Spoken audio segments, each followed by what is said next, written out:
This is the Put It in the Air podcast.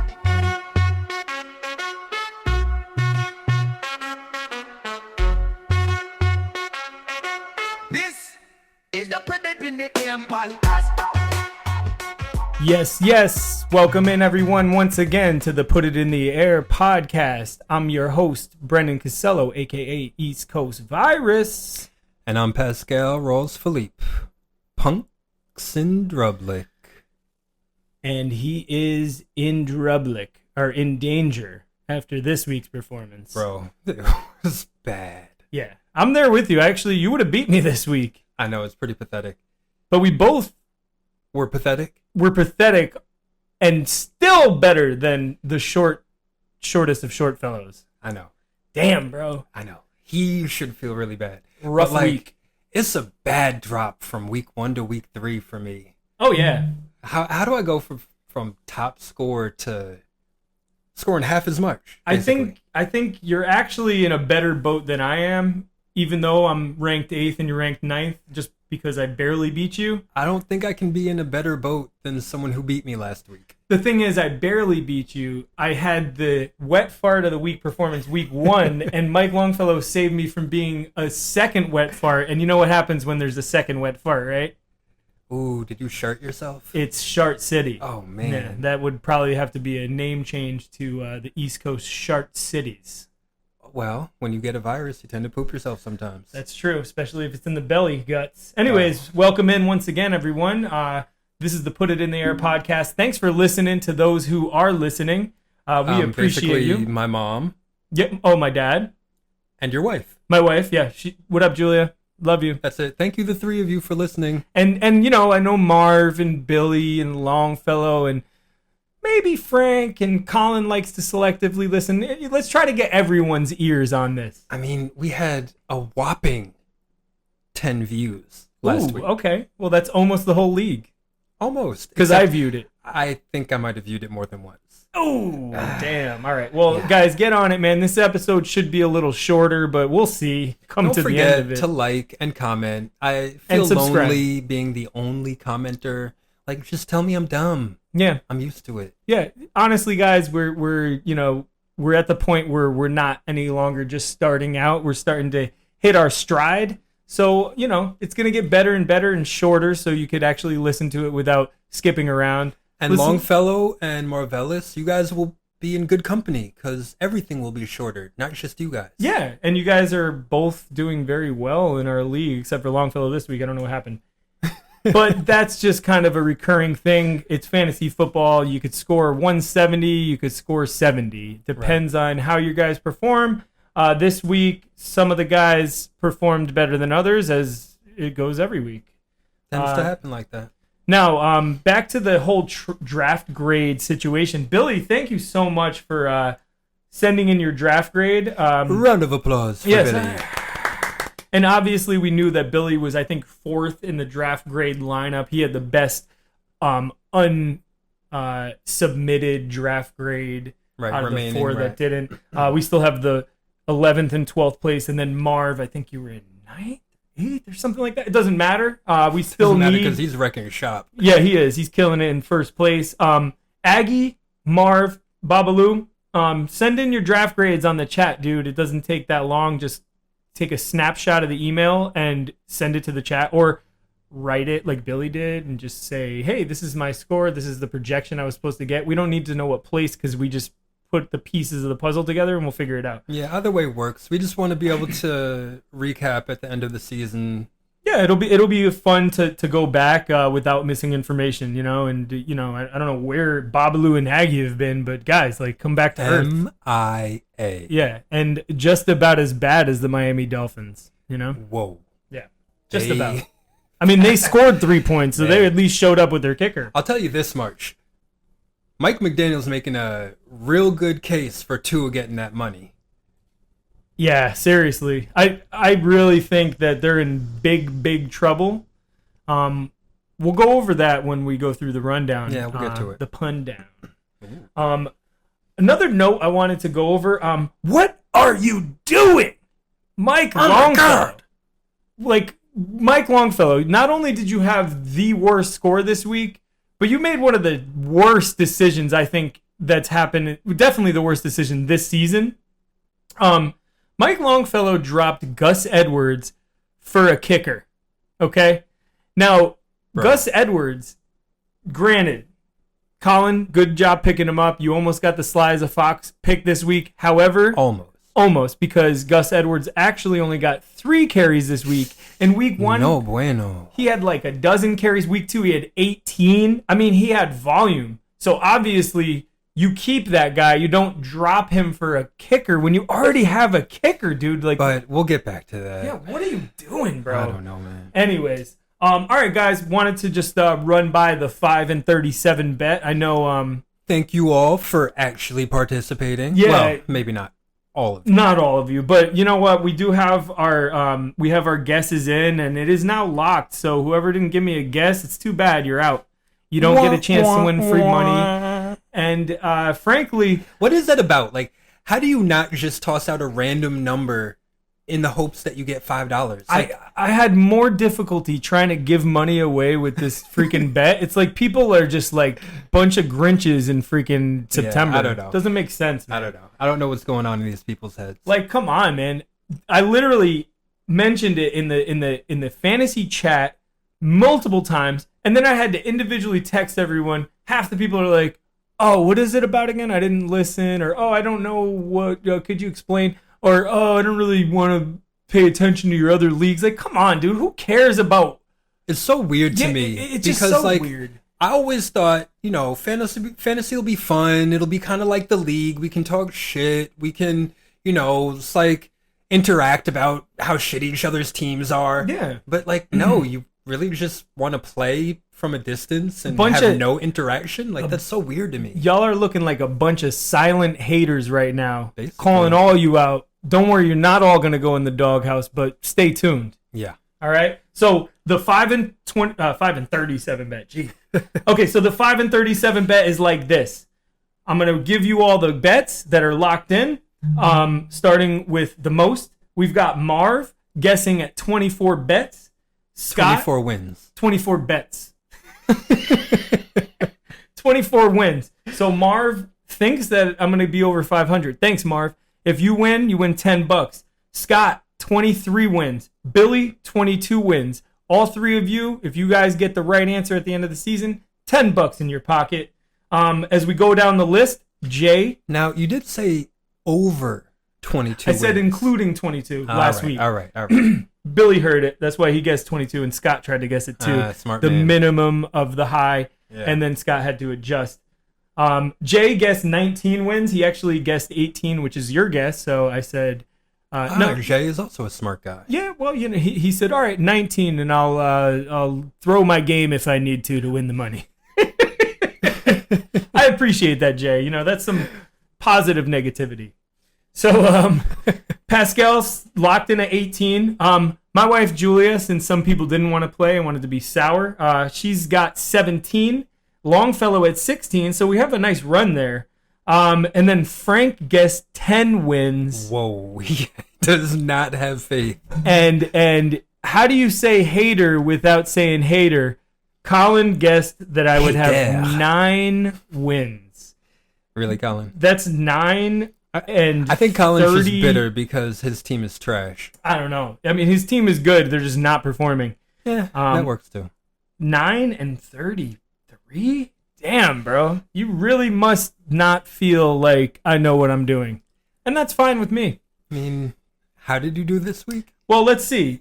In Put It in the Air, I got smoked. Oof. So that's a loss. So we're at 3 and 4.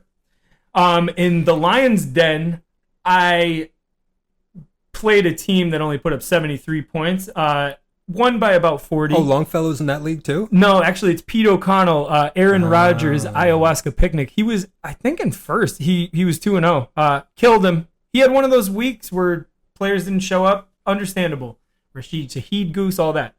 And then, so that makes me 4 and 4. And then in the family league, I beat the Point Collectors, which is my dad. So guess what, guys? 5 and 4. Ooh. I was supposed to go 5 and 37 on the season. I've already hit my 5 wins. So guess what? I could just lose for the rest of the season. I don't even have to think about fantasy. Wow. And then Colin, I mean, you probably will lose for the rest of the season. I don't think so, man. I mean, I know I'll lose a few more times, but I'm really excited to see how this turns out. And thanks for everybody finally putting in your guesses, because it'll make for an exciting Weekly segment update, throughout the show. Yeah, So for sure. cool, man. So I have a couple questions about what's going on this year. Now, are tight ends actually doing well? Because Jay had a little quip in the chat talking about Pascal and Brendan on the podcast. They said, what did he say? He said, remember when they said this wasn't a tight end? Yeah, it's not a tight end year. I mean, who was the tight end one week one? Isaiah Likely and then Kyle Pitts, right? Like, those are the only two guys that scored double digits. Right. This week, would you say, like, Six I believe, scored double digits? Six So players. At least we're on the up and up. Dallas Goedert, Cole Kmet, Jake Ferguson, Tyler Conklin, Noah Fant. You know, How many of those guys were started? I know a few of them were on the bench. I know Billy benched Goddard, even though he killed it. Yep. Let's see. Conklin was on the bench. Conklin. I believe Ferguson might have been on the bench. Fant isn't even owned. Was Kmet on the bench too, or was he started? No, he definitely wasn't started. I don't even think he's on a team. No, Kmet's on the team. Is he? Noah Fant though. He's not on a free team. agent or waiver pickup this week. Tonight. The number 9 player, who I've never even heard of, Vanett. From the Titans? Nick Vanett? Yeah. He used to play He's on not the on a team. Seahawks, I think? Like, yeah, tight ends are trash. You might get lucky and have one of your guys go off, but most of these guys are so inconsistent that you have them on your bench when they do well. I benched Isaiah Likely, who put up 1.4, and I played Mark Andrews, who put up a big old fat goose egg, man, and it hurt. Yeah. So, yes, like we said, this is not the year to go heavy on tight ends. You will be disappointed. Yeah. Kittle put up 20 last week and 0 this week because he didn't play. Yeah. There's a lot of tight end struggles. Kelsey put up like 7 points this week. I think that was his highest of the season, maybe. Right. Like, terrible. It ain't it. It ain't, folks. No, it ain't. And then the other thing that is a big question that's been going around the league is, how do you deal with your highly drafted rookie quarterback? Do you start them right away, week 1, their rookie year, like Caleb, Jaden, Bo Nix? It's really the Peyton Manning. It's the Peyton Manning structure, where they started him despite having a horrible team around him. He set the record for most interceptions for your rookie year, but then he developed into a Hall of Famer.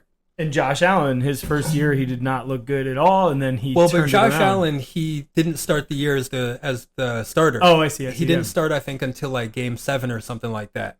So that they let him develop. They let him get his sea legs underneath him, and he still wasn't good for his first 2 years. There's a few rookies who are very fantasy friendly, like Jaden Daniels. Right, but fantasy friendly, like Justin Fields was fantasy friendly in Chicago, but he was not a good quarterback.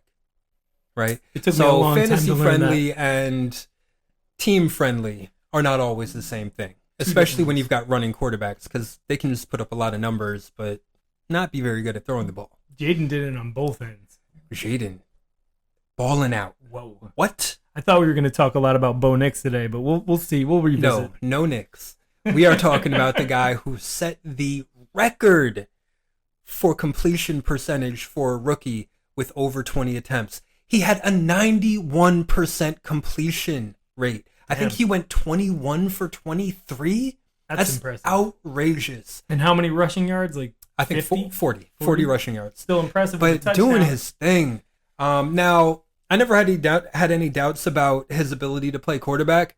My questions with Jaden were always, can someone with that frame, who takes big hits like he does regularly, can he last? It'll be easy to tell because he always has a big smile on his face after every play. He sure does. And I when love he's hurt, watching him play. you're gonna see when he's hurt, like Yeah. right on his face. No, I love watching him play. Hopefully he doesn't get hurt. I hope that he has a long, healthy career because I want to watch this man tear this league up. He finally woke Terry McLaurin from his deep sleep next to Michael Pittman. Sure did. And my wife's got the stack. She benched McLaurin, of course. Oh, Yeah. ow. That's all right.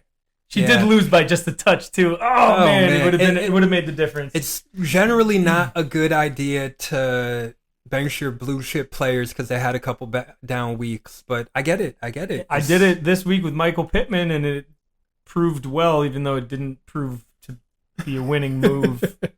But nothing you could have done this week would have been a winning I was move. after like Billy's like 6th touchdown in the 1:00 games. I was like, all right, cool. I'm good with taking the loss and not, and like, you know, every time his guys score a touchdown now, I'm not going to be bitter. I'm going to be like, oh, another touchdown for Billy. I was like almost rooting for you, Bill. Yeah, but I mean, it's something I think the whole league is trying to figure out.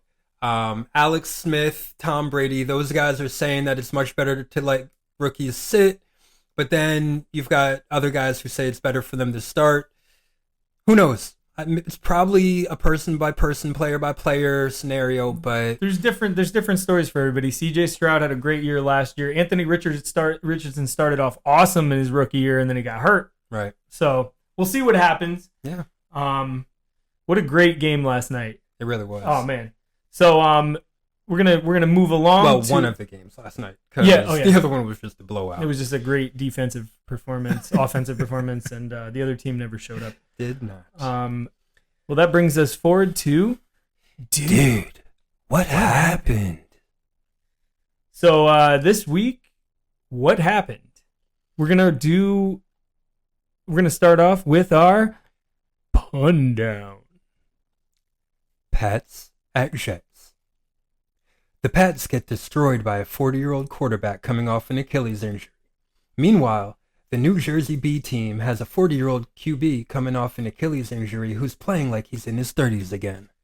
As Drake May gets a taste of getting pummeled as the Jets D shuts New England down 24-3. Giants at Browns. New Jersey's A team does just enough to make fans feel comfortable about Daniel Jones's contract. Meanwhile, the Browns look like the Browns we've known for years.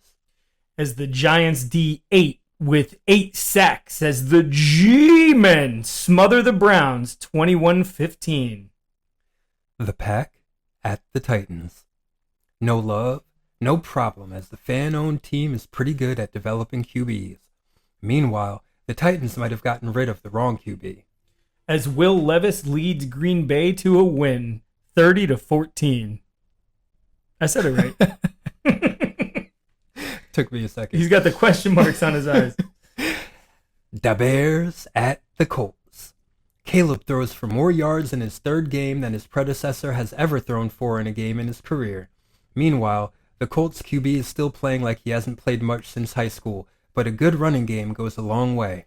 As the Bears run out of time and Indy runs in the W 21-16. Texans at Vikings. The Texans look pedestrian with Diggs as their number one. Meanwhile, the Vikings look like the best team in the league. As the Vikings D is real, as they make CJ Stroud look like Bryce Young. Vikings 34, Texans 7. Eagles at Aints. Nick Sirianni seems like he really wants Bill Belichick to be the next coach of the Eagles. Meanwhile, the Aints go from looking like one of the best teams in the league to the same old Aints. As New Orleans dominates but forgets about Goddard and Barkley. Philly 15, New Orleans 12. The Superchargers at the Terrible Towels. The Chargers won't be able to run their way to a title this year. Meanwhile, the Steelers are the worst 3-0 team in the league. As LA can't move past the steel curtain as it falls on Herbert's ankle. Pittsburgh 20, Chargers 10. Broncos at Bucks. Sean Payton has Bo Nix looking like the game manager he wanted. Meanwhile, the Bucks crapped the bed against a rookie who looked overwhelmed in his first 2 weeks. Week 3 is the new week 1 for Denver as Baker goes from king of the hill to falling off a cliff. Denver 26, Tampa Bay 7. Panthers at the Raiders. Apparently, Bryce Young was the problem. Meanwhile, Vegas players are making business decisions. Dalton injects the juice, giving nightmares to not only Derek Carr, but also Bryce Young. Carolina 36, Vegas 22. The Finns at the Seahawks. Mike McDaniel proves that his system can be run by just any old computer. Hold on, what? My bad. Mike McDaniel proves that his system can't be run by just any old QB. Meanwhile, the Seahawks keep rolling through subpar opponents. Is it the lack of Tua or Mostert? It's Tua, and the Dolphins are in trouble. Seattle 24, Miami 3. The Ravens at the Boys. The Ravens run for almost 100 yards more than they passed for by running the ball 45 times and throwing it 15 times. Meanwhile, the Cowboys make America happy by sucking. As Lamar and Henry put up numbers and toy with Dallas, giving them false hope of a comeback. Baltimore 28, Dallas 25. Ah! Niners at Rams. Kyle Shanahan does what he does best and gives up a 2-score lead in the fourth. Meanwhile, the Rams get some Stafford magic in the win. As Juwan Jennings' career day gets spoiled as LA pitches an incredible comeback. Rams 27, 49ers 24. Lions at Cards. The Lions get back to biting kneecaps and get their sun god going again. Meanwhile, the Kyler's Cards fall short, and yes, that's a short joke. As game script gives Detroit legs and gives Arizona the week off with an L. Detroit 20, Arizona 13. Chiefs at Falcons. Defensive pass interference when the defender is going for the ball is a penalty when the receiver is a chief. But DPI when the defender's back is to the ball is not a penalty when the defender is a chief. Meanwhile, the Falcons ran a 3rd and 1 play with the game on the line with their star running back on the bench. Then brought him on for 4th and inches and ran a stretch play, and Arthur Blank is still regretting celebrating a Super Bowl win by coming down to the sideline at halftime while up 28-3. As KC tucks in Atlanta in this snooze fest, 22-17. Jags at Bills. Generational quarterback Trevor Lawrence is a Jag. Meanwhile, Josh Allen is doing his best to dispel rumors that he's overrated. This game got out of hand quick as the backups were playing on both ends in the fourth quarter. Buffalo 47, Jacksonville 10. The football team at the Bungles. Jaden Daniels arrives and brings with him a record-setting night with a 91% completion rate in a route. Meanwhile, the Bungles can probably start looking to next year and should probably start looking for a new defensive coordinator after Wonderkind has now lost to Jacoby Brissett and Jaden Daniels in the first 3 weeks. Jaden Daniels must have overheard the chatter about Bo Nix being the top rookie quarterback and made a statement against the Bengals offense that seems to be trending in the right direction. Washington 38, Cincinnati 33. Pretty interesting games last night. One was a blowout and had a lot of fantasy points thrown around, and the other one was, I mean, I wouldn't say a blowout, but I think Washington manhandled Cincinnati. They handled them pretty well. Cincinnati looked better than they have all season, though, in that game. More importantly, though, does anyone like having 2 games on Monday night? Like, that seems like such a bad idea. It is kind of silly that they keep like the starting times like an hour of difference. Like, I was trying to use like the last channel button, but I kept forgetting, and then I was watching like Zyzol commercials and shit. So it is kind of silly. Yeah, Monday Night Football used to be a big deal. It used to be a special event, but when you have 2 teams playing it, it's like, all right, it's not that special anymore. Yeah, and it also like really leaves a lot of fantasy matchups up in the air. So that kind of, for fantasy, it's actually kind of good because you have 4 teams of players that, you know, potential players that could make I guess a difference. For fantasy, maybe for betting purposes, but from a fan perspective, I think it's taken away from the game. It's a little weird. I do think it would be worse though if they put one game on and then the other game on after. Oh, that would be horrible. 6 What, or you're 7 watching hours until on Monday 2 a.m.? night. Exactly. Yeah. No. Or it starts like right when you like finish your work day if you have a regular work schedule. You know what else is kind of ruining the league this year? Injuries. Oh yeah. Injuries always ruin the league, but when I feel like this year it's so many more to the top players It's than hitting it heavy. normally is. It Maybe is, it's it just is. because we're following it closer, but I mean, you didn't so even far you didn't even cover everyone in this week's injury list. I mean, No, I you didn't. covered a lot of the major ones, but yeah, I There's a mean, lot of guys a out lot there. of guys out, and a lot of guys who went out during their games this weekend and might be coming back this week, but there's probably going to be some lingering effect. So, some updates. It looks like we're going to probably have Jordan Love back this week. If not this week, then it looks like it's a guarantee for next week. He has about a 70% chance to return. Kenneth Walker has about a 65% chance to Let's go, return, so that's K-Dub. good for you. Yeah. Although Zach Charbonnet owners are probably disappointed, although who knows? It might be bad for both of them. They might just split carries because Charbonnet, he produced, you know? yeah, he produced touchdowns and fantasy points, but I don't know about his yards per carry. They weren't that great. I mean, this game was better than the previous. The previous he was trash. Like Yeah. He did really benefit from the 2 touchdowns, so yeah, and obviously all the volume. Like who else is out? Who else is back there? When Kenneth Walker comes back, I'm sure that he's going to cede some work, but yeah, we'll see. Then we've got Christian McCaffrey, who did the Kobe route and went to Germany to get some stem cells and who knows what else. So Ooh, I didn't that even should hear be that. good for him. to be back next year. He might be back earlier this year than expected. It might be a quicker recovery. I don't know what it is about German doctors or their medical system, but athletes tend to like going over there for treatment when they have really bad injuries. Maybe it's just the Achilles. I forget what Kobe had when he went over there, but well, remember that might be good for Longfellow. the Germans stole the Captain America research so they can create their own super person. Right. So, See, that's why. smart man.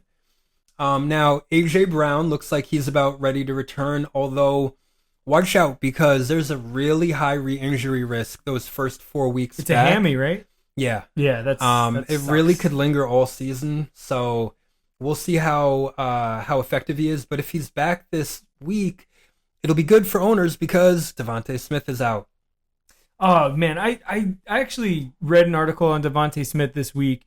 He bought a $750,000 home in New Jersey. It's a beautiful home, and it made me like him a little bit more. Yeah, you know, I like when players do that, when they act like regular people. Yeah. and not like and he just looks like a good guy. And when I saw the hit that took him out, it was very vicious. it And looked cheap to me. I was It looked kind of like pissed targeting. off, you know, even though he's an Eagle and, you know, screw the Eagles. But yeah, it was definitely a rough go. He'll be back though. I mean, a concussion, that's what he's diagnosed with, of course. Yeah, it's usually about a 1 week recovery. He'll probably miss 1 week and be back. That's Yeah. the same with Trey McBride. They're in the concussion protocol, which I think is great. Like, let's try to save these guys, And not have them Eckler walking too, around. right?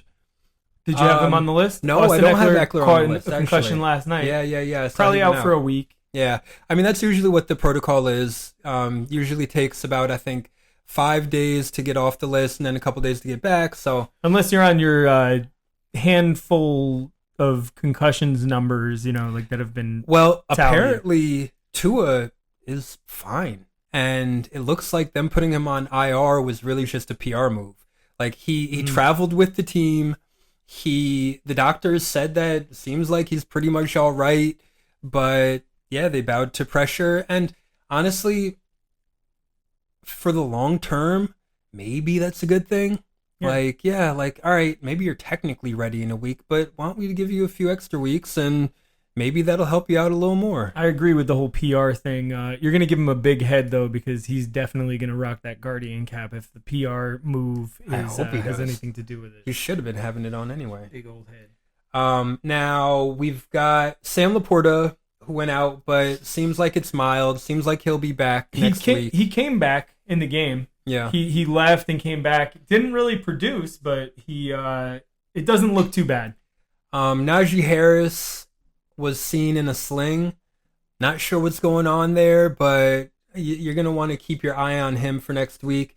Jaylen Warren is getting an MRI. Oh, that's interesting. Now, MRIs are regular occurrences in the NFL. That doesn't mean that there's anything wrong. He got one yesterday. We haven't heard the results. We so don't know the it's results, Likely not. Like usually when it's something terrible, like we'll hear immediately about it. But who knows? You gotta wait and see. What's interesting about that's that, tough though, for the Steelers. Yeah, but what's interesting, very interesting actually about that, I didn't even realize Najee was hurt until just this moment. If both of their running backs are gonna sit, they're a defensive team, meaning that they're gonna run the ball a lot, and there might be some value on the waiver wire. We'll have to dig deep.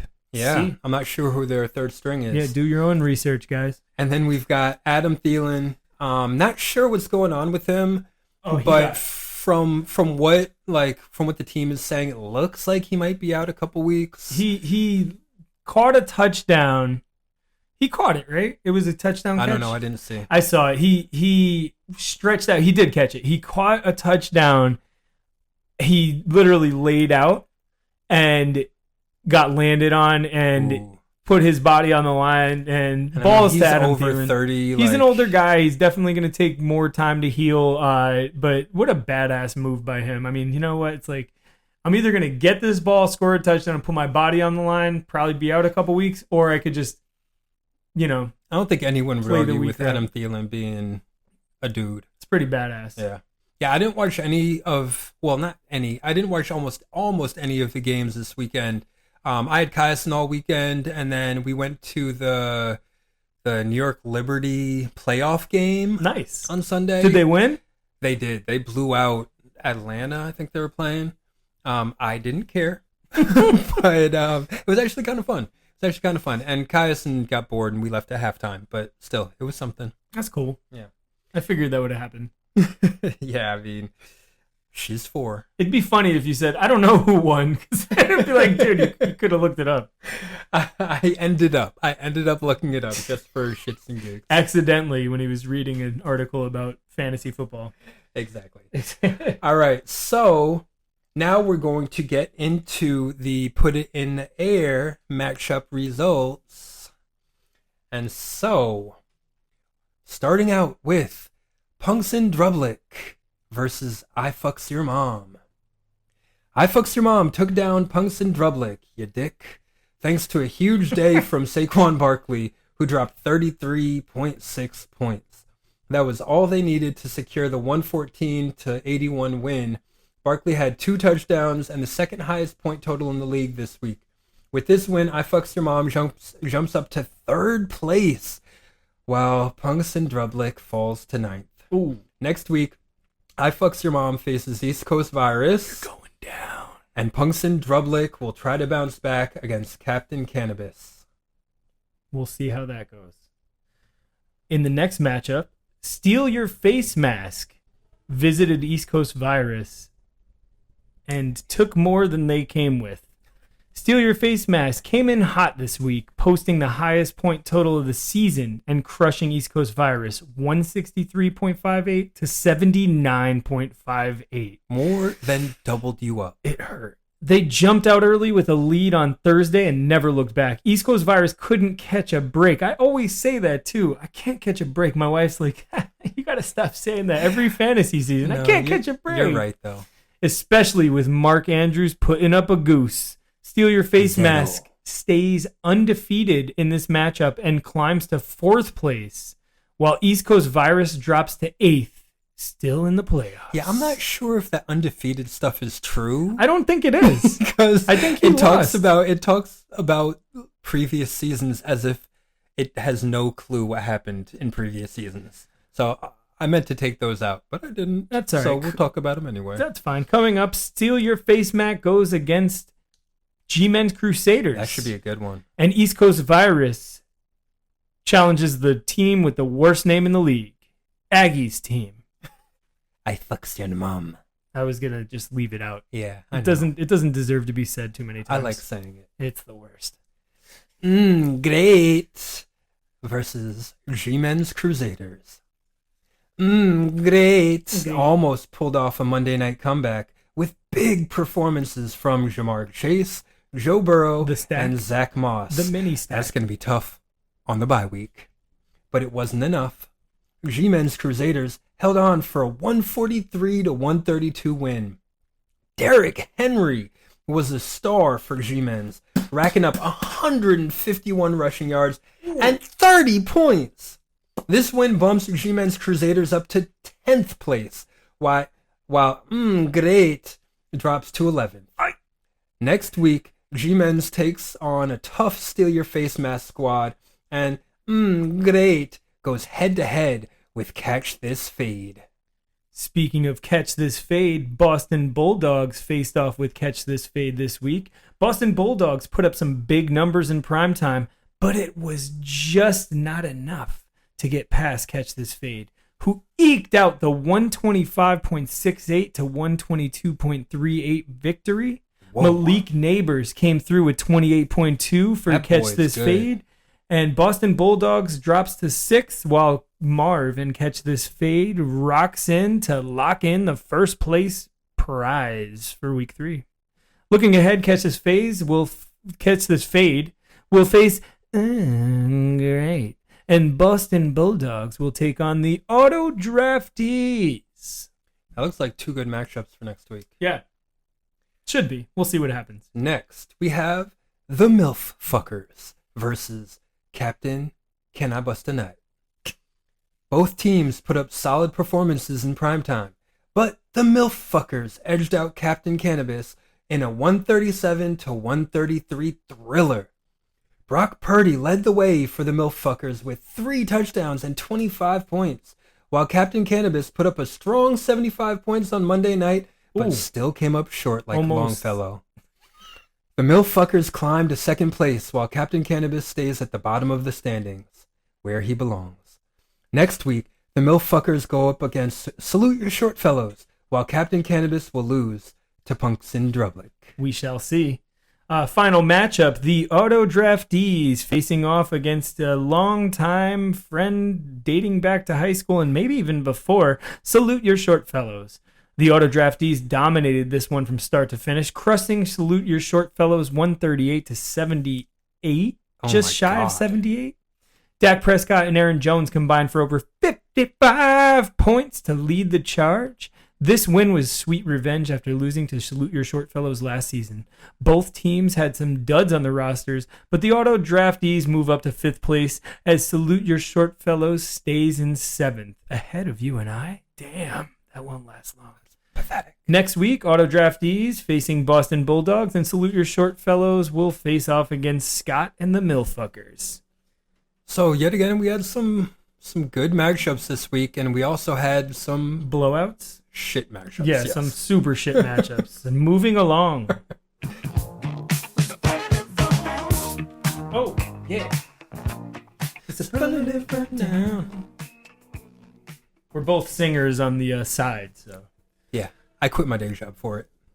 Yeah, I quit playing fantasy after this week, but I have to Apparently, continue.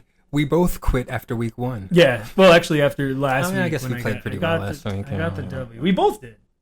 All right, QB of the week goes to Josh Allen with a cool 30.92 with his best performance of the season so far. Yeah, I might have to stop saying he's overrated. He's pretty damn good. Yeah, he's pretty well rated. He's got a good team. They're 3-0. He's looking good. I think the big thing for him is that he cut down on the turnovers so far. We'll Yeah. see if he can keep it up, but that was always his biggest problem. It's because he decides not to just launch the ball into traffic, and he runs, and that's great for fantasy. crazy. So, running back of the week, my heart is still with you, but I just can't stand your outfit.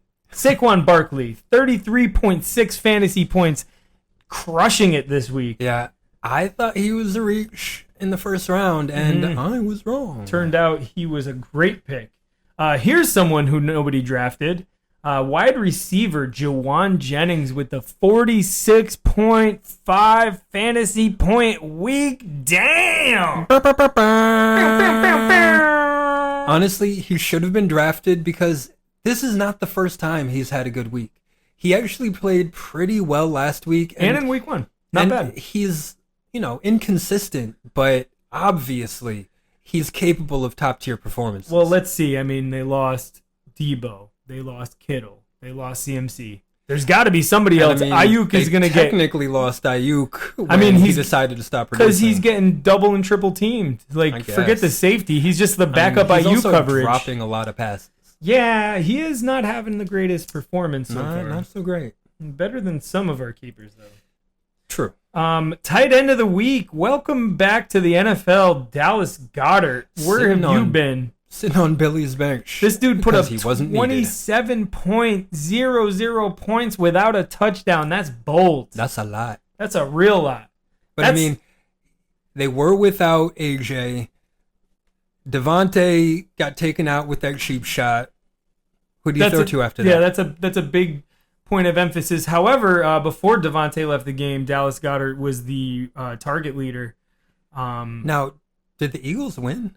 They did. It didn't seem like 12. Yeah, it didn't. And they had 2 of the highest scoring at their position. Bro, it was the luckiest win, and that's why in the pun down I said New Orleans plays a great game, but they forget about Barkley and Goddard because that's literally who won it. Hurts didn't do it. The Eagles' defense was okay. Yeah, tell me about it. It was just you gotta cover a running back with thighs bigger than people's torsos. I mean, it's like the guy's a beast. You might think about it at least. Yeah. Well, maybe they were just looking at the previous week when he dropped that game-winning ball and they ended up losing. Ouch. That felt good. It would have felt good if the New Orleans Saints could have held on to a dominating performance and get the W. Yeah, it's too bad. They fell off after their first 2 weeks is really showing out. Yeah. I mean, the Giants won. The Cowboys lost. If the Eagles lost, it would have just been a treat of a weekend, except for my fantasy performance. For you. In our league. Yeah, I'm just thinking about myself again. Sorry, guys. The kicker of the week from a team we wouldn't have expected, the Denver Broncos, the guy who only put up 2 field goals total for that team, Will Lutz, Denver Broncos kicker, putting up only 14. It was a little bit of a low kicker. So he went from Will Putz to Will Lutz. Yeah, Will D's nuts. Yeah. Defense of the week, Green Bay Packers. That pick 6 really helped, but they also helped shut down the smoke from the Titans. Will Levis had a great performance for Green Bay. I really want to like Will Levis because he's from Connecticut, but he's not very good. I'm hoping that it's just a dud of a week. I mean, kind of a dud of his first year and a half. It's weird. If the Titans suck and lose, DeAndre Hopkins comes alive. And if the Titans suck or look good and lose, Calvin Ridley's a hot ticket. So we'll see what happens in the future weeks. But Trend? Obviously, both of them can't perform in the same game. I mean, not with all those carries going to Tony Pollard and Ty J. Yeah. All right. Now Pascal's going to cover some put it in the air facts. So the largest margin of victory is one commissioner against the next. It's a commissioner on commissioner crime. I'll see you later this year. Steal Your Face Mask destroying crushing East Coast Virus by 84 points, doubling them up. That's just pathetic. You doubled me up plus 5. But then again, if you're going to have your worst output of the year, it might as well come against the top score of the week. Like, I didn't feel so bad. After I felt really bad last 3 o'clock. week. I felt really bad having the 4th highest score and losing. A game that you're going to put up no points, that's the week that you want to face the guy who gets the $25. Yeah, of course. So the closest matchup was Catch This Fade over Boston Bulldogs by 3.3 points. Damn, one roster move could have changed that. Really could have. You could have, but you didn't. Next, we've got Give Them Their Flowers. And $25. $25 goes to the aforementioned Steal Your Face Mask. Now, $25. Let's see. I got the top score week in 1, the first week. Then Marv got week 2. Then Marv got week 2. Billy got week 3. And I still have $75 that aren't mine. No, I still haven't gotten my money. I feel like, we have a penalty for if you don't pay your money on time before the draft. So should we have a penalty if you don't get your $25 on time? Yeah, it's called calling me out in the podcast and spending 30 seconds to a minute on it. That's my penalty. You guys will have your money this afternoon. Give me my money. Take your money. And then we have the wet fart of the week. Goes to... It should be wetter than that. This was a real wet fart. It was really bad. Welcome to the podcast, guys. Who gets the wet fart of the week award? Salute your short fellows. With an open mouth. What? Wet fart with an open mouth. That's how bad. I was like, that's kind of questionable. Yeah, he only scored 77.98 points. Now, I will say this, though. He was only like 1.5 points away from you and only like 2.5 points away from me. Yeah. So I think we kind of deserve to join him in the brick shit house. Well, he almost pulled it off last week, but he could keep that award. Speaking of keep, let's move to our next segment.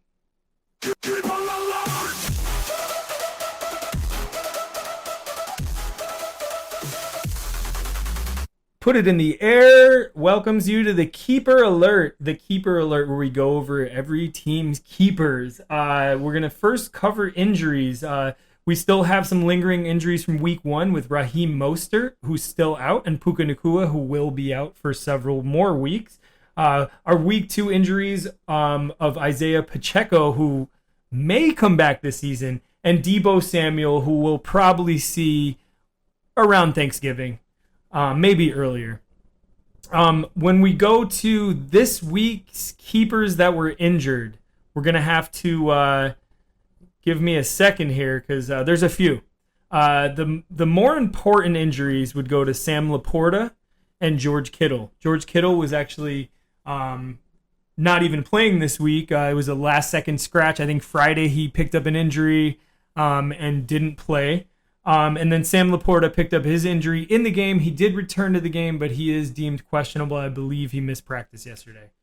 Some other guys, Nico Collins actually looked pretty banged up. He left the game and did return. He has no questionable status, so I think you dodged the bullet there, Marv. And Brock Purdy was not injured until Monday. He missed practice with general soreness, so I think you're safe in his back, so... Something to keep your eye on, but I think he'll be all right. It could be something to you'd have to make some adjustments, but Scott, just keep an eye on that. Back blown out after the game?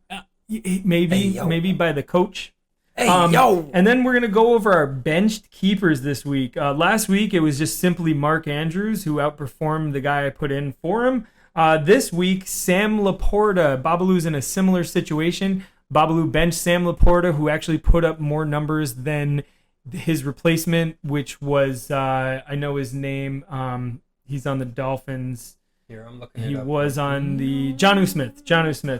Jonnu scored 3 and change, and Laporta scored 5 and change. So it wasn't a big sway. And then Longfellow benched C.J. Stroud this week, thinking that Baker Mayfield being number 1 would continue on. We found out that was not true at all. Yeah, I mean, no, he put in Derek Carr. What are you talking about? Who did? Who are we talking about?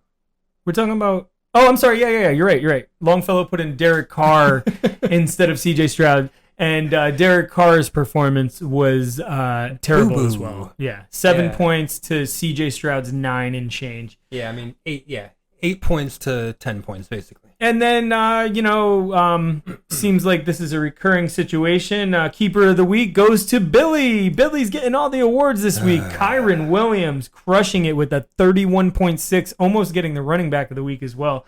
But Saquon said, hold up.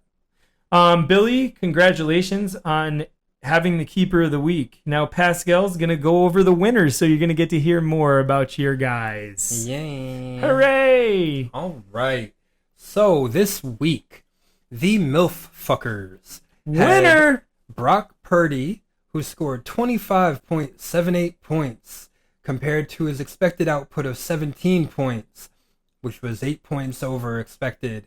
And Drake London, who scored 18.7 after being expected to put up 14 points for 5 points over expected and a 13.9 over total expectation for his players. Nice job, Scott. Next, we have I Fucks Your Mom. Yikes. Who had Debo on his bench because he did not play. Injured. So he had 0 points, and he was expected to score 0 points. Then he had Zay Flowers, who scored 5.3 points after being expected to put up 13.97. And are you sure this guy won? He sure did. And he scored about 9 points under expectation. Yikes. Next, we have Catch This Fade, who's running rampant in our league this year so far. James Cook put up 18.7 points Solid. after being expected to put up 13.6. All right, James. And Nico Collins put up 12.6 after being expected to put up 15.8. That is 1.8 points over expected for the two of them. Hey, Marv, we all eat when James cooks. I saw Ooh. a shirt yesterday in the game. It was pretty awesome. Steal Your Face Mask. I don't even want to go over this, honestly. Oh, it's so good. He did so good. yeah, for it's who? so annoying. Well, not for me. I faced him this week. So, Jonathan Taylor Oof. puts up 26.5 points after being expected to put up 15 points. And Kyron Williams puts up 31.6 after being expected to put up 12. Who expected him to put up 12? I think that the AI is the only person on earth who expected him to only put up 12 points. But either way, they outscore their expected points by a whopping 30.6 points. That might be the record this season. That's impressive. Yeah. Awesome. And then we've got the auto draftees, who I believe did not auto draft. Alvin Kamara put up 15 after being expected to put up 18, and DJ Moore put up 15 after being expected to put up 13 for a negative 1.1 under expectation. That's about to be expected. Yeah. Then we have G-Men's Crusaders, With their first win of the season. who has both of his keepers on the bench. Aye. Woof. Raheem Mostert did not play, so he put up 0 points after being expected to put up 0 points. Good job, Baba. Sam Laporta put up 5.6 after being expected to put up 11. Good job again. So they put up 5.8 under expectations. Sorry, guys. I forgot to tell you all that you're winners.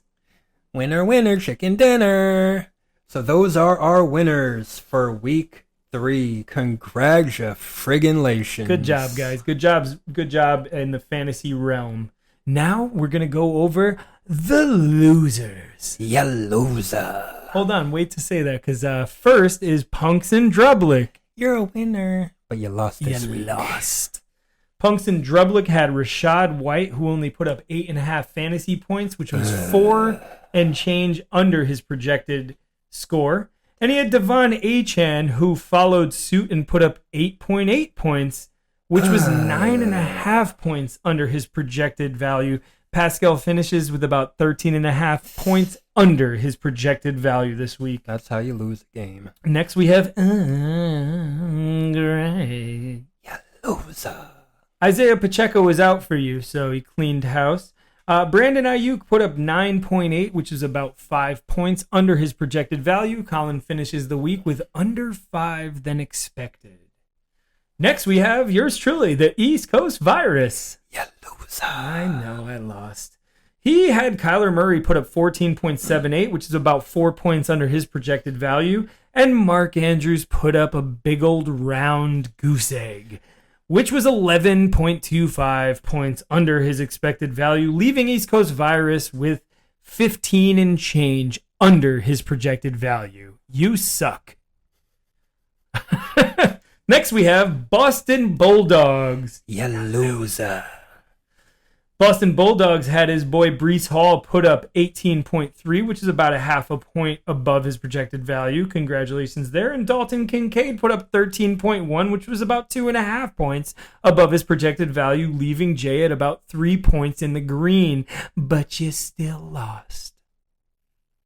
Salute, your short fellows would be next. Ya loser. Yeah, big time loser. CJ Stroud with 9.8 points on his fantasy bench, scoring 9 points under his projected value. Ouch. What is also ouch is George Kittle, who ouched and didn't play. Longfellow ends the day with 9 points under his expected keeper value. Last but, well, right now he's least. Captain Cannabis. Ya loser. Double loser. Ya loser. You loser. Ya loser. Puka Nakua didn't play. He's out. He's going to be out for a while. So this segment will just say that you evened out at the bottom. You loser. I don't feel bad. I don't either. I usually do. And, I got love for all you guys. But, you got to reciprocate, bro. Yeah. Let's move along. It's in the air.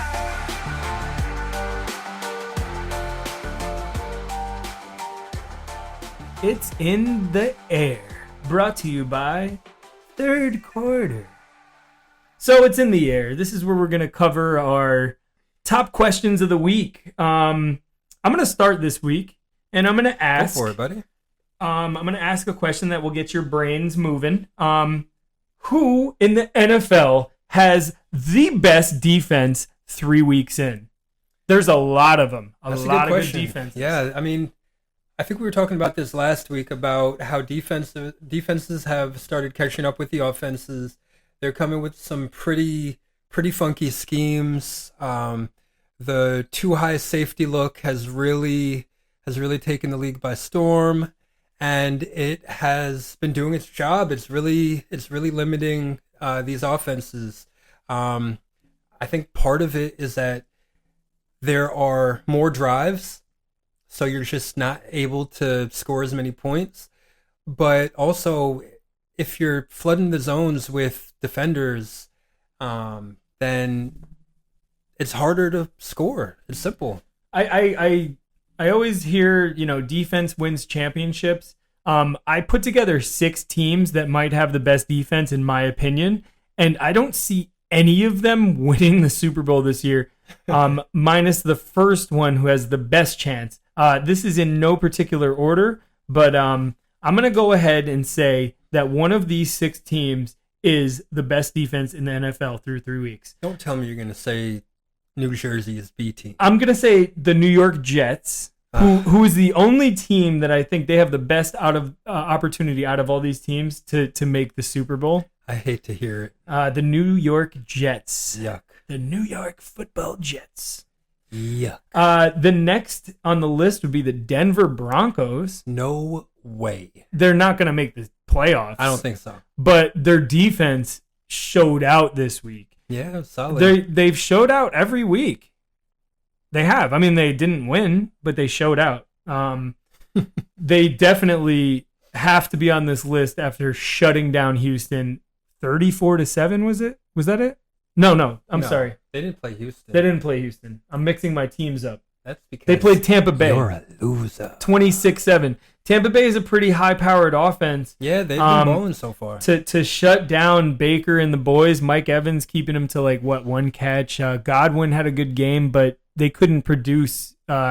Your running back situation not looking good there. Not good. It looks Then like again, you have Bucky Bucky. Irvin is going to be the starter going forward. Sounds like your insurance policy is going to go into effect. Yeah, thanks. Then we Coach. have the Pittsburgh Steelers, who have just the steel curtain. They are just reinforcing that shit with extra steel. That's my defense. They're melting. I'm hoping that they are number one. They're killing it. We're number one. They're surprising. We're number one. The next one I'll go over is Green Bay Packers. They were the best performing defense in terms of fantasy this week. They're shutting people down. They're really limiting offensive weapons. And then the Seattle Seahawks, another team that has a similar look to the Green Bay Packers. They really did their thing this week. I mean, holding Miami to 3 points. I know they don't have Tua, they don't have Mostert, but they still have Tyreek the Freak and Jalen Waddle and all these fast dudes. And Achan, these are Yeah, I wonder if it's Seattle's defense or if it's Mike McDaniel. I mean, It could- he seems to have been getting figured out. At the end of last season, their offense really did not perform the way that you expected them to. And so far this season, they're not looking amazing. And this shows you that he's not what everyone thought he was, because a great offensive coordinator with those type of weapons still produces. You don't put up 3 points with Tyreek Hill, Jaden Waddle, Devon Achane. Like, you put up more than that.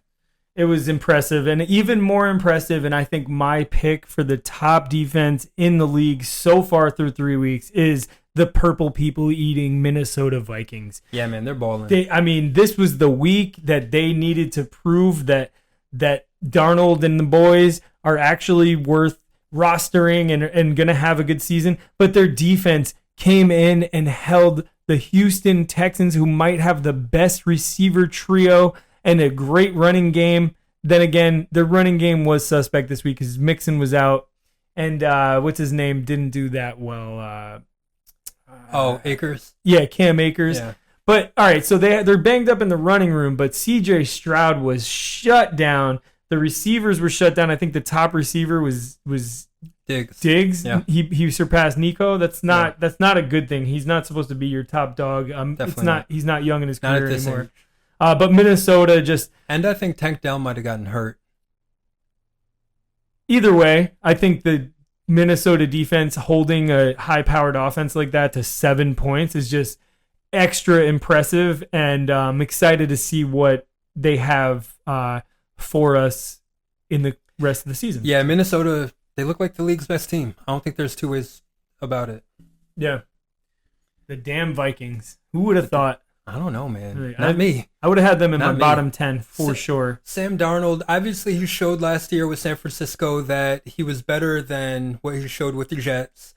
Well, he's immune. He stopped seeing ghosts. He's immune to the kissing disease now, right? Because he had Mono? it. Yeah, he's immune to it now Did he because he have already mono? had it. He had okay. it. He missed in his rookie season. He missed like a week or two because he had mono. Oh, really? So I think it's kind of like chicken pox. If you get it once, you're good. That's better than their next top quarterback pick, who didn't miss any games, but did sleep with his mom's best friend. Who's that? Zach Wilson. Oh, Yeah.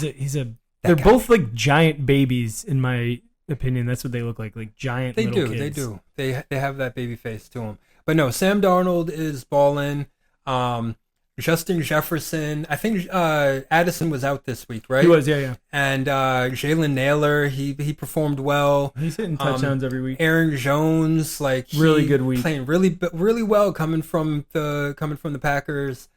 It wasn't crazy outstanding. I think their defense is what really was outstanding listen, and is outstanding. anytime about you their put team. up 34 points, it's impressive. That's true. And it's not like they're beating middling teams. They're not 3-0 the way that the Steelers are 3-0. You know, the Vikings so far have beaten the Texans, the 49ers, and one of the New Jersey teams. So no one cares about that. But the 49ers and the Texans, New York for everybody that's listening. there's only one New York team. New York Giants. Only one New York team. New York Jets. The Buffalo Bills. It's New York Giants. Only New York team. Jets. Listen, Buffalo Bills. Your dad told you, right? We talked to him about it, and your dad told you He was he was on a cruise. He was tired. If you play in New Jersey, Unlimited you're food. a New Jersey team. Unlimited, Sorry, buddy. Unlimited They should everything. be called the New York Metro. They used Jets. to play on the Polo Grounds. But where do they play now? They play somewhere You know, in it's an extension the LA, of New York. The LA Dodgers used to play in Brooklyn. Are we going to call them the Brooklyn Dodgers? That's a whole different area. It's a whole different time zone. The LA Of course you're not. Superchargers used to play in San Diego, but they're the LA Chargers now. But they also used to play in LA The before Jets and the Giants used to play in New York, but now they play in New Jersey. There's only one New York football team. The New and York that's the Bills. The New York Football Giants will never become the New Jersey Giants. Then I'm going to have to find Sorry, buddy. a They new already team. did. They're They not already did. in your mind, not on paper. No, in real life. No, only on your GPS when you go to the game. And only where they pay tax. Shit, you're right. It's all right. All of them live in the city. So. None of them live in the city. All of them. They all live do. in New Jersey. No, they don't. Yes, they do. Only the offensive linemen live in New Jersey. They're not paid properly. All right. What's next? So, yeah. Damn it. Oh, man. I'm so upset right now. Yeah. it should be. All right. My second it's in the air question would be, will Jaden Daniels be the top rookie quarterback come end of season, or will Bo Nix give him a run for his money? There's no question. Jaden Daniels, as long as he doesn't get hurt, he's going to be number one. He's going to win Offensive Rookie of the Year. That's a bold guess. He deserves it. I mean, listen, I'm assuming that he can keep playing well for the rest of the season, but coming in, everyone knew that he was going to be the second best running quarterback in the league. Everyone knew that he could throw the ball relatively well. There were some questions about the long ball, but he's throwing that really well. Did you see that dime to Terry McLaurin? It was like I 50 did. plus. I Oh, did. dirty. Yeah, it was filthy. Dirty. It was Well, filthy. the reason I ask if Bo Nix is going to give him a run for his money, because before last night's game, had my question being, is Bo Nix the best quarterback in the rookie class? And the answer was a resounding no. What the fuck are you talking about? Well, I mean, he outperformed everyone else this week that isn't named Jaden Daniels. That's because everyone else is playing badly. But he plays on the Broncos. Like, he drew that card. What do you mean? Well, I mean, he drew that unlucky card in the NFL draft in the summer. Yeah, but Nix also was not very good in college. Like, his whole career in Auburn was boo-boo. And keep in mind that you're saying Bo Nix played well this week, but he threw for 216 yards, ran for 47 and a tutty. Like, through 3 weeks, he's passed for 138 yards, 246 yards, and 216 yards, and has 4 interceptions with 0 passing touchdowns. That's not what you call a good quarterback. I think the defense is embellishing some thoughts in my mind. I think you're right. I think my first question holds more water and I weight. think you're right. Well, no. I think you're right about Jaden Daniels. I just think you're wrong about Bo Nix. I think that Bo Nix will be a middling quarterback. You think Caleb will finish the year with better stats than Bo Nix? Yes. He has so No much more doubt. weapons, yeah. What? And just look at this week, right? Caleb threw for, I think it was 363 yards. He threw the ball 50 plus times, right? Yeah, something like that. But still, though, 363 yards this week. Getting better every week. Have you seen his offensive line? Trash. Yeah. Trash. I know. They've invested a lot into it. But you're saying he has better weapons, but like He definitely does. Keenan Allen didn't play this week, and he looks like he's washed and doesn't want to play for the Bears. No. Rome Odunze just had his first good game this week. He's a rookie. Great game. It was not a great game. He went for like 120 yards. 11 targets for any receiver is a great game, especially when you catch. No, it's just high volume. Well, high volume, You need high production to go of along with course. it. If you catch 5 out of 11, it's not a great game. Right. But I think he caught 10 out of 11. He had a good game. 127 yards and a touchdown. No, it's a good game. That's a great Definitely. game. That's a good game. He deserves his credit for that. But a great game for a rookie has happened before. We've seen rookies put up actual great games. This doesn't qualify. It's a good game. He deserves credit for that. Caleb played well, but Caleb has much more potential than Bo Nix. Bo Nix is who he is. I agree. And I don't see him turning into some amazing quarterback this year, but I could be wrong. I think the final scores have swayed kind of like the thought, is think Bo it Nix has. better? That's what happens when you watch Red Zone and there's so much going on in your mind at once and it's swirling and then you're only putting up 70 Yeah, points. only watching Red Zone is a bad way to get a determination on a player. Unless he just lights it up all the time or gets injured, then you can determine that, yes, he's injured. So someone who might still be injured but is playing and has not been lighting it up, Not at all. Joe Burrow. Joey B. What is going on? I don't know, man. They had Jamar, they had T, they had both their running backs. I think that their offensive line is at full strength, even They though have- Trent Brown is They kind of a lost him last turnstile. night. I think Did they? Yeah. Oh yeah, I think He got hurt did go last out. night. But they're not missing much with He that. went straight to the X-ray room, so it's not looking good. They have a I think their backup right tackle is a rookie who they took in the first round.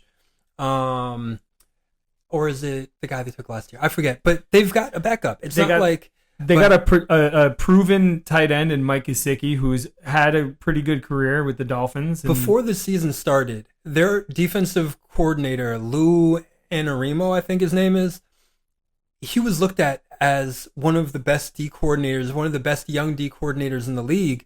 And everyone thought that that was going to carry over. But at this point, in 3 weeks, they've lost to Jacoby Brissett and Jaden Daniels. Now, Jaden Daniels balled out, and you got to give him credit for that. But it's not like he was passing the ball all over the field for the first 2 weeks.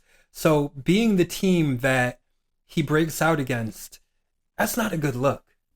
No, I do have to say, though, the Bengals at full strength, almost full strength, looked better in week 3 than they did in week 2 and 1. That's just Sure. 100%. They But looked much better. The Commanders were expected to be picking top 5. It doesn't matter if you look better than you did in week 1 when you're still losing to teams that are expected to be picking in the top 10. You loser. Yeah, loser. All right, you good? Moving along? Yeah. All right, let's move it on, guys. 2. 3 and out. We're going to get in here and talk about some players that were out on, basically. We're going to start with our trade aways, then go into our trade fours, and then just let everyone know who's a straight drop. To trade away, do you want to start or you want to? Yeah, sure, I'll go for it because I'm wearing a little egg on my face. Last week, I said my straight drop was DeAndre Hopkins, and he went off for 19 points this week. Egg on your face with Will Levis at the helm? How did that happen? Yeah, I mean, I don't know. Is he healthy again? Is that it? I think he was banged up. Honestly, I don't know. I think so. But to me, I still think that going with DeAndre is a risky choice this year. But there are people who need wide receiver help. And so this would be the perfect week to trade away a guy like him who's on an offense that probably won't put up big numbers throughout the year. He just put up a good game and has name recognition. So you're not going to be able to trade him away for a top tier starter. But this is a good week to think about trading him. Maybe like an RB2 or something like that. Maybe like an RB2, maybe for a tight end. Yeah. Maybe for a tight end, right? It's like tight ends, you're not expected to put up big numbers, but if you don't have a good tight end, then you could trade away D-Hop, who was on your bench anyway. And I would be scared of starting him because I'm scared that I put him in the starting lineup and next week he puts up 5 points. Yeah, it could very well happen. It's an egg on your face, but is it a hard-boiled egg because it's a positive note? I mean, I'm vegetarian at this point, so no egg on my face. I think a hard-boiled egg on a vegan or vegetarian's face is better than a wet, uncooked egg. I guess you're right. When the yolk breaks and then it gets in your beard hairs, Now, the next person that I would think about trading away is Chuba Hubbard. Chuba? It's Chuba. It's Oh, Chuba. okay. Like the lollipops, like Chuba I don't know Chups. that guy. Anyway, he put up huge numbers. I think he put up like 26 points or something this week. But Volume, baby. Marv's got him on his bench for a good reason. Like, who's expecting the Panthers to do well? Like, all right, Andy, he lit it up, right? We already talked about. I kind of knew that was going to happen. And Did you? The Deontay Johnson move? Holy shit. Deontay tried had to trade for him. Yeah, Deontay had high hopes coming into the season. Extreme volume, though. I think he was 14 targets, if I'm not mistaken, compared That's to a the lot. next in line, which was 5 or 6. Pretty bold. But whenever you have a guy that goes off like that and there's some uncertainty about if the offense will keep it up, it's a good idea to think about trading them away. Oh, yeah. Now, Marv, his team is so strong that he doesn't need to trade anyone away. He As could of just now. sit with them and use Chuba as a great handcuff or a bye week play. Yeah, But there are people who need running backs. that's true. Punks and Drublick. Yeah, a lot of And teams, actually. So you might want to think about offering him up for some high value return. Yeah, My trade away candidates would be none other than Jawan Jennings. Smart. Never again will put up 46.5 fantasy points ever again, guaranteed, which is why he's my trade away. A 3 touchdown, a 100 Brendan guarantee means he's putting up 50 next week. Yeah, right. He won't even eclipse 40, which is still such a bold number. To score 3 touchdowns, get 175 yards. Yeah, you are getting the target, so you do hold super value as long as San Francisco's top fantasy players are out, most of them. Jawan Jennings will be a good player to have all season, even when Debo, Kittle, and CMC come back. He will have up and down games when there is a full roster, though. So this is why you want to trade him away, especially after his best performance ever, the best performance he will ever have. I will give you a 99.9% guarantee on that. Yeah, it's not a bad choice. He probably has at least another 2 or 3 weeks of performing until Debo comes back. I don't know how long Kittle will be out, but he put up good numbers last year, so that's not a bad guy to trade away. I think it's safe to say that we'd be looking at like 15 to 20 points as a good game for him for the next few weeks, and then after that, it's really just hot and cold type value. I had 2 starters go above 10 points this week. That looks good. You could use that. Hey, Sean, you might want to send, or is it Babalu? No, I think it's Baba. It's Babalu. Babalu, you might want to send I was about to say Sean needs to keep all the players he can. You might want to send a trade offer to someone, Babalu. You got a really good trade away candidate. My other trade away candidate will go to Zach Charbonnet, who outperformed what anyone thought he was going to do this week. And Kenneth Walker is on his way back. Now, yes, he may eat into some of Kenneth Walker's workhorse value from what we've seen in the first week. But remember, week 2, Charbonnet, I think, went for 14 carries for 20 yards, give or take. That's not an actual stat. It's something like that. He did score a touchdown to give himself some fantasy value and not look like a total dud. But yeah, he had 38 rushing 38 yards and 31 a touchdown. receiving yards for 18 points. Yeah, his fantasy value was good, but remember, when Kenneth Walker comes back, he's not lighting the world on fire. Yeah, the first week against Denver, Charbonnet put up 12 points, which is respectable. It's a good guy to have on your bench. Or if you don't have good options at running back, you can start him and expect, double-digit points. But expecting 25 points from him again when Walker's in the game is very, very unlikely. Now, here's the uncertainty that can make Charbonnet valuable, is that Kenneth Walker coming back has high re-injury risk. And he has been injured every year of his career. So there's a good chance that Charbonnet will be the starting running back at some point again this year. So if that's the case, then go ahead and trade for him. You know a good person to try and trade him to? The guy who has Kenneth Walker. Not me. You don't want him? You guys can have. You know what? I'll trade you Kenneth Walker for someone else. Hey, I'm tired of these backup running backs. Kenneth Walker is on the trading block. That's what you're telling me. Kenneth Walker, yeah, why not? Yeah, go ahead and offer me something. What do we got? I might think about that. I might really. Next, we got our trade for candidates. Pascal, what do you say? All right, so for my trade for candidates, I've got Tyler Conklin and Tank Dell. Okay. So Tyler Conklin, in a year where tight ends are a bad choice to draft them high, yes, Jay, I mean that.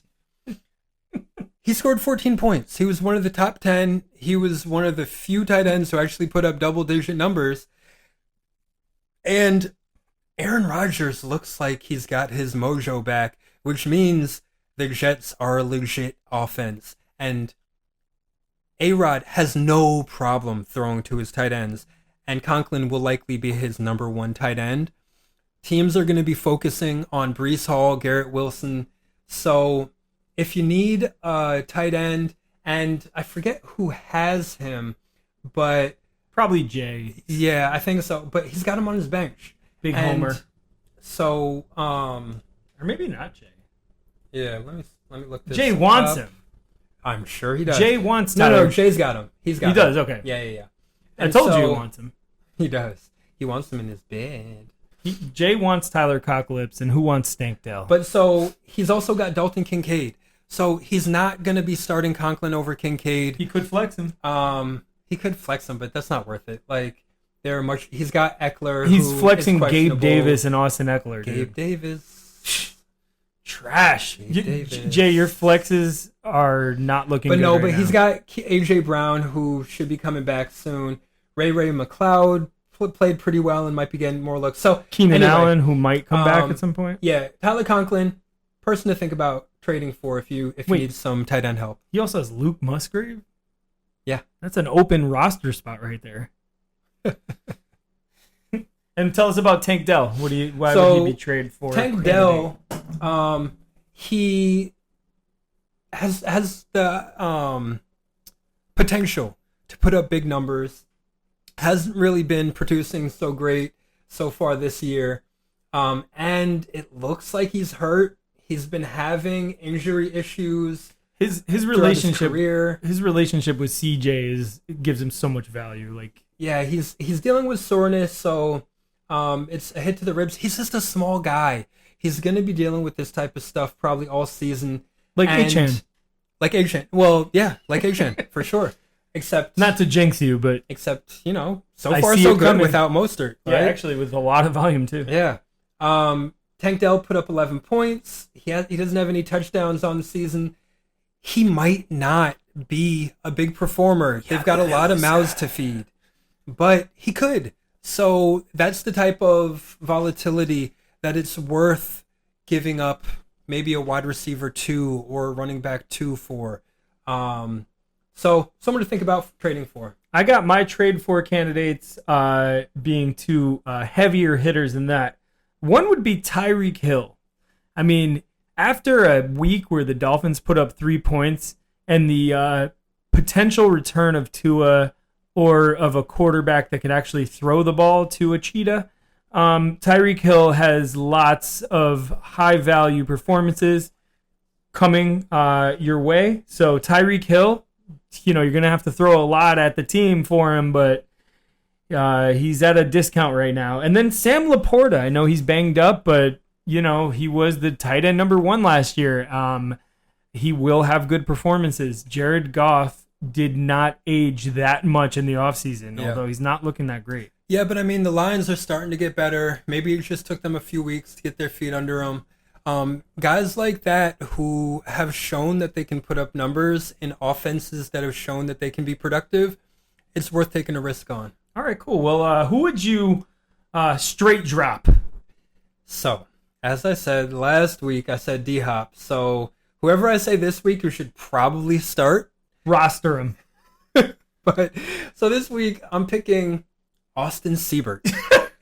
Because why the fuck do you have 2 kickers on your team, Mike Longfellow? Bro. Like, what are you doing? The fact of the matter is you dropped Gus Edwards before week 3's terrible performance Bro. for a kicker that's not even in your starting lineup. Why would you have a backup kicker anyway? Wait, who does that?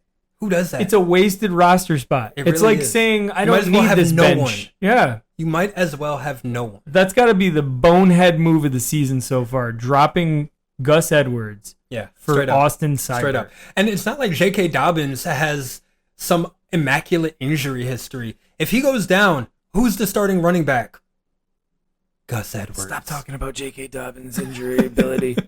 All right, and I'm going to go over to my straight drop. And this shit is an easy pick for me. Drop it like it's hot. Deontay Foreman. Week 1, barely saw the field. Week 2 was the starting running back for the Browns, if that's saying anything. Eesh. This week, he put up a half a fantasy point.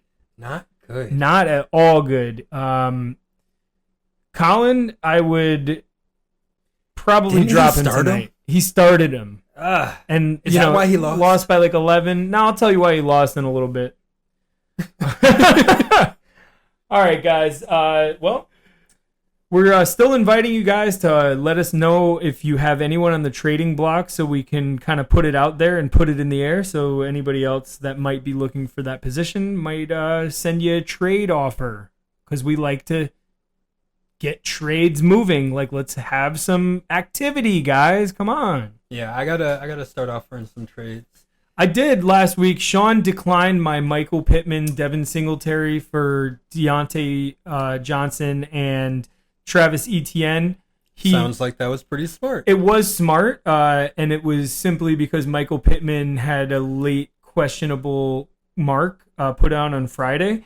If that wasn't the case, he may have taken the trade, and I so far would be in the lead on it by far. But I still want to let you guys know, J.K. Dobbins and Devin Singletary, if you need running back help, come on down. Send me a trade offer. Even if it's trash, I'll rebut and see if we can make something work.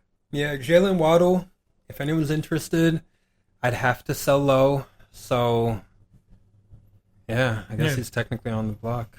Yeah, I would sell high on Singletary and sell low on J.K. Dobbins. Heard you.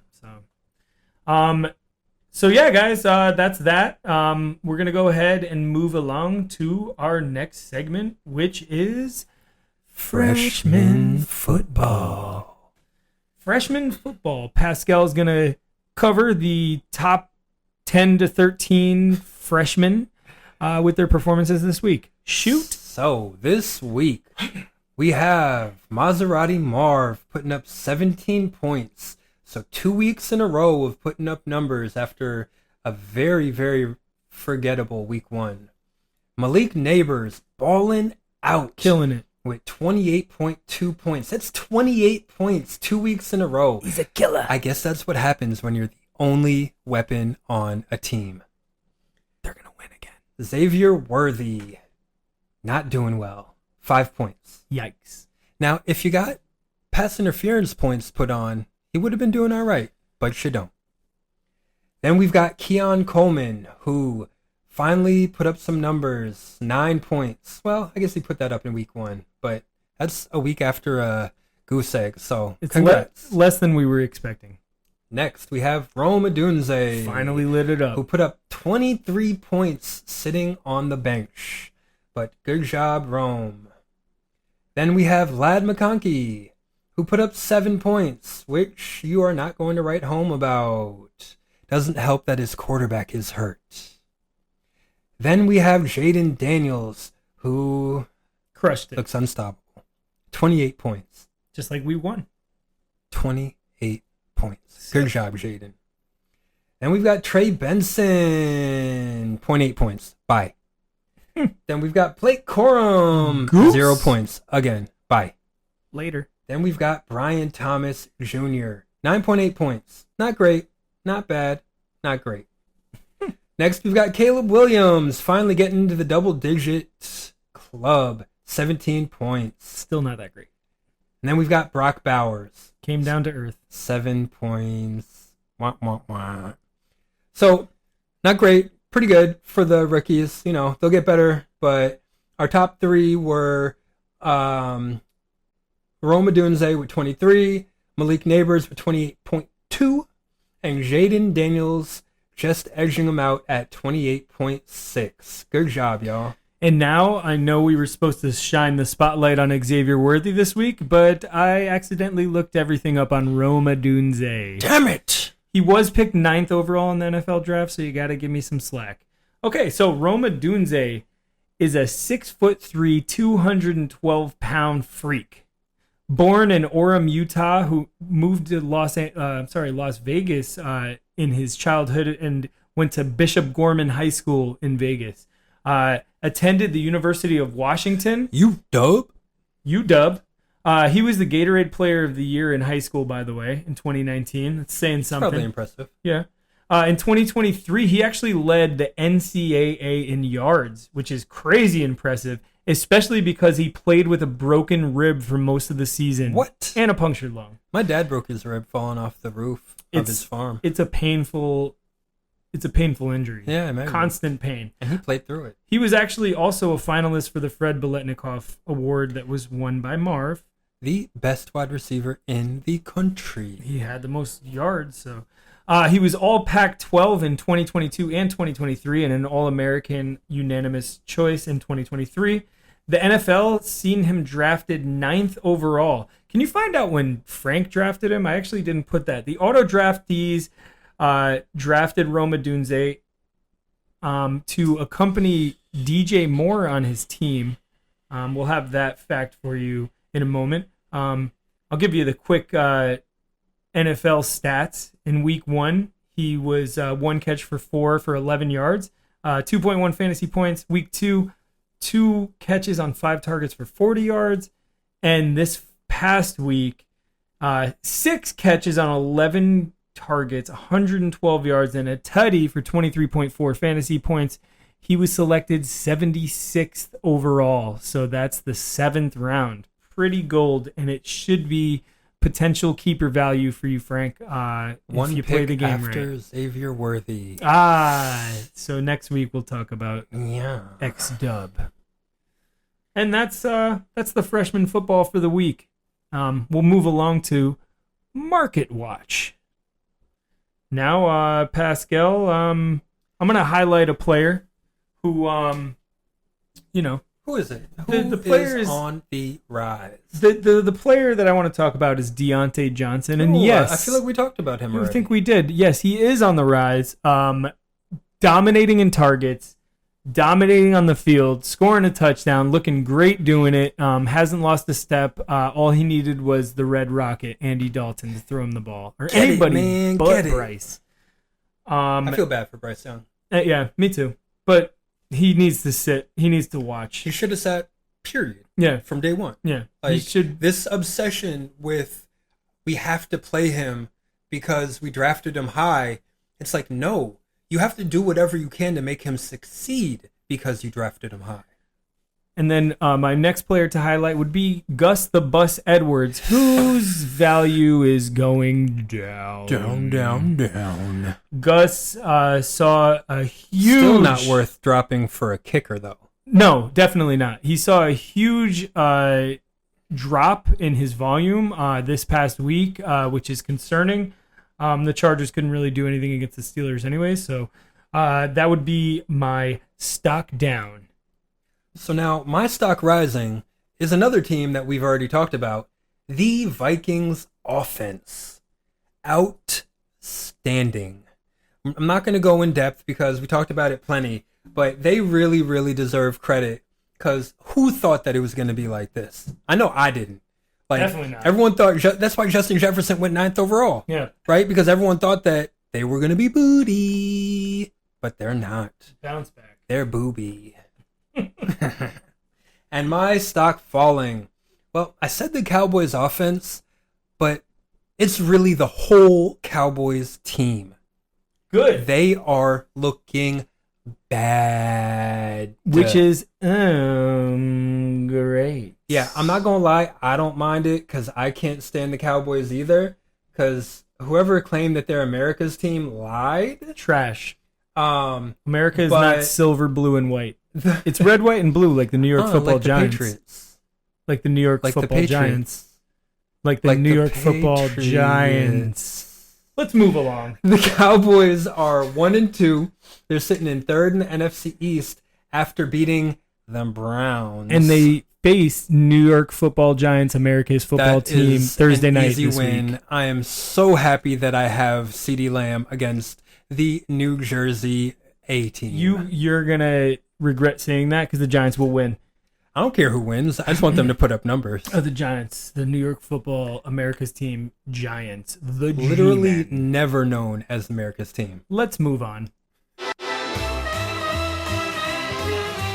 Sly as a fox. Hey. So, let's see who's gonna go first on this. Sly as a Fox pick. All you, buddy. All me? you. Okay, I really want to go in. This is actually really interesting.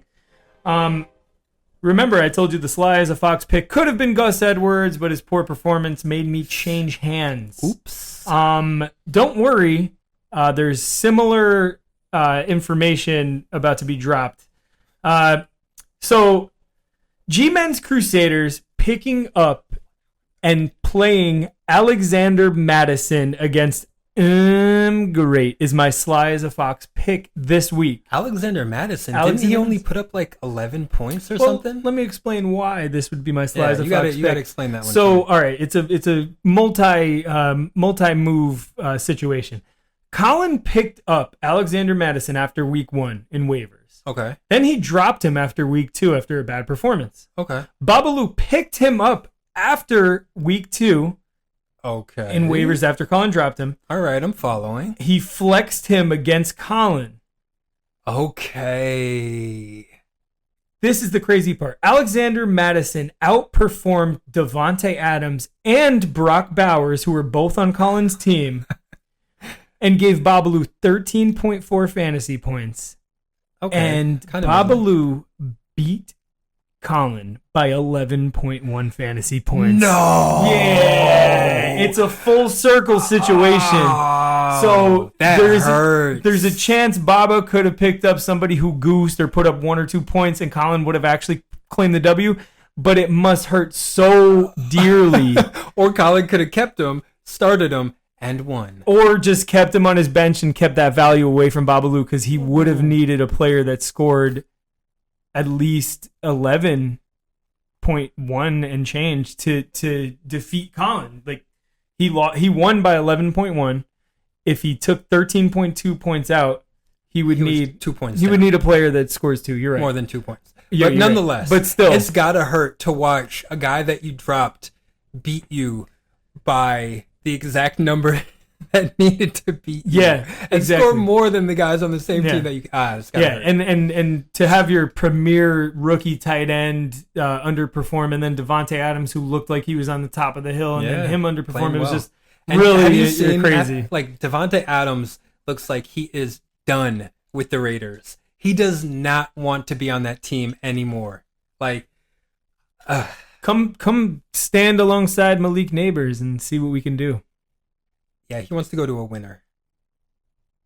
We'll have to look forward. So, my Sly as a Fox, surprisingly, is also Babalu. Oh, Babalu, you Congrats, sly. bro. Hey, you won. So, this Sly as a Fox doesn't come for who you started, but for who you picked up. For picking up I see where you're Jawan going. Jennings. Yes, okay. I mean, I'm sorry, but it doesn't matter if you started the guy. If you pick up the top player in the league on waivers, you're a sly motherfucker. Shit, it might have even been free agency. It might have I been. think it might have been. Yeah. We'd have to confirm that, but either way, Good job. Great job. Baba. I am impressed. Well great done. job, Baba. All right, Babalu. So, all right, guys, we're gonna move to our next segment, which is The game plan. I guess it's the game plan and not just game plan. Yeah. Oh no. All right, guys, the game plan this week, we're going to talk about setting your lineup. Just a few facts about setting your lineup. It's something that we all struggle with at times throughout the season. Obviously, having depth is essential, but it can cause issues of who should start every week. Yeah, like if you have maybe a top tier tight end and that tight end's backup, and the backup puts up like, I don't know, 26 points in week 1, and the starter puts up like, I don't know, less than 10, it might make it hard to decide who to start the next few weeks. Or if you have your keeper running back who starts off dominating and looks like he's going to be a target monster, and then you have his backup as insurance, and then that insurance policy kicks into effect way earlier, not based on an injury. Kind of the same situation, and both of those situations belong to us and our keepers. Now, I will say, I'd rather have the running back situation because rarely do offenses play 2 running backs at the same time, but two tight end offenses are pretty commonplace. I just got to believe that Lamar is going to throw more than 15 times in the future. Probably not. Maybe not, yeah. A lot goes into setting a lineup.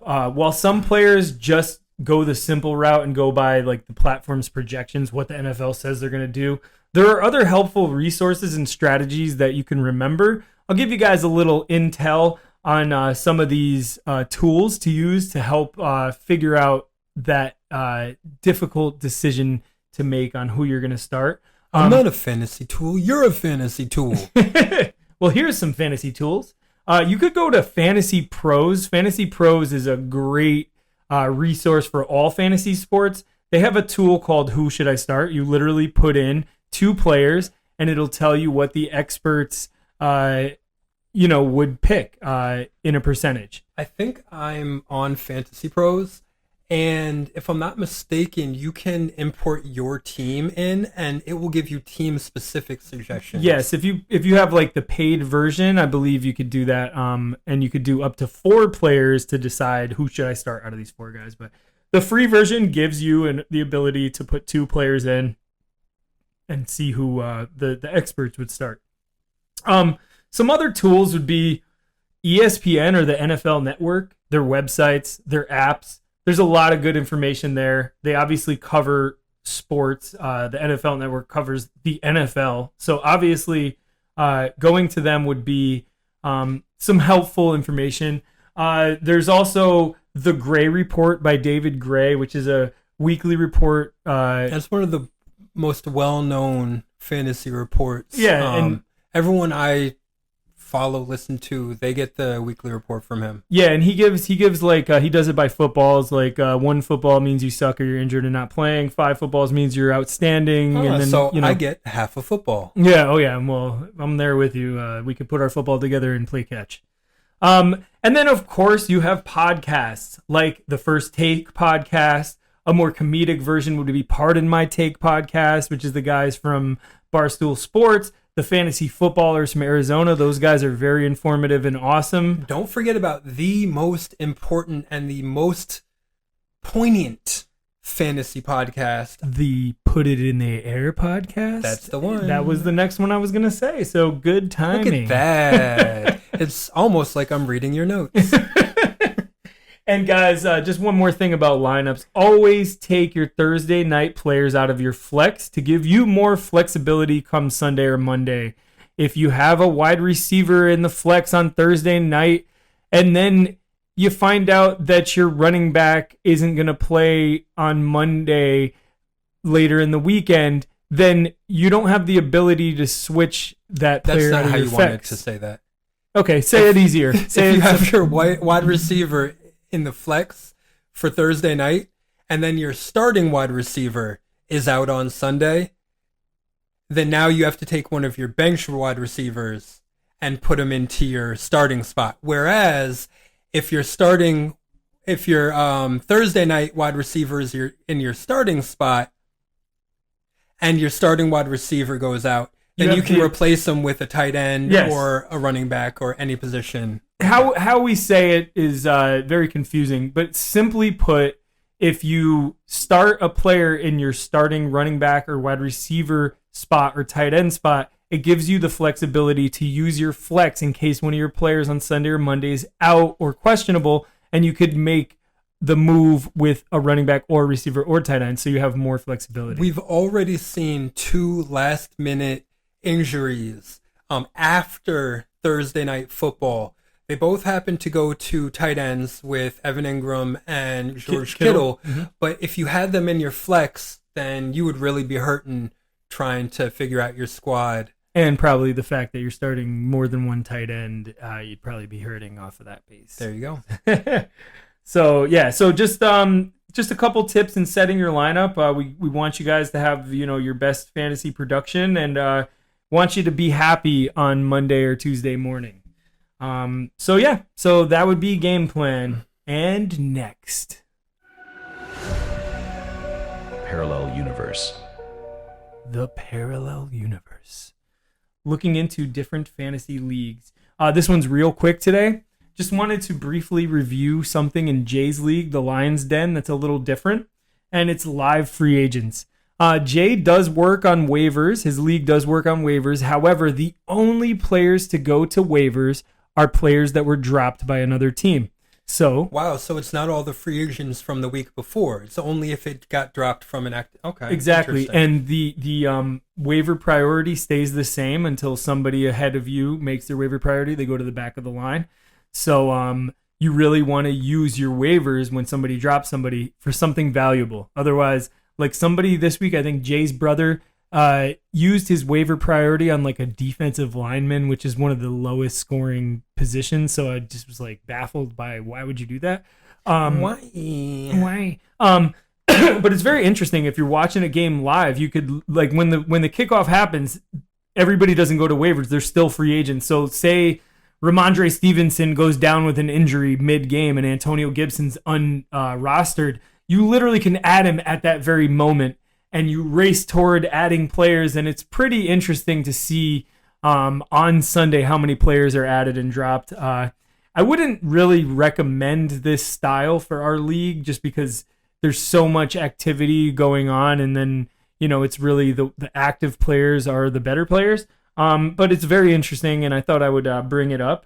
And then just running over to the family league, I wanted to just give you guys an update that I beat my dad this week. The Point Collectors. Really cool name. I beat him to avenge my wife's loss to him the week prior. So there you go, Julia. I did it for you. Sorry, Dad.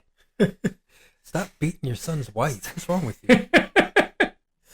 And guys, that's pretty much it for the podcast today. We're going to go into the close and visit the doghouse. Ow! Sounds more like a wolf. Yeah, well, it's a version of a coyote. dog. Version of a dog. No. Dog version. No. Talk to the scientist, Billy. No. He'll tell you. Yeah, they probably are. Canine class, right? Yeah. All right, guys. I think I'm gonna give my doghouse first, because I think Pascal has a little bit more of a dirty doghouse to represent. My doghouse candidate for this week will remain Aggie.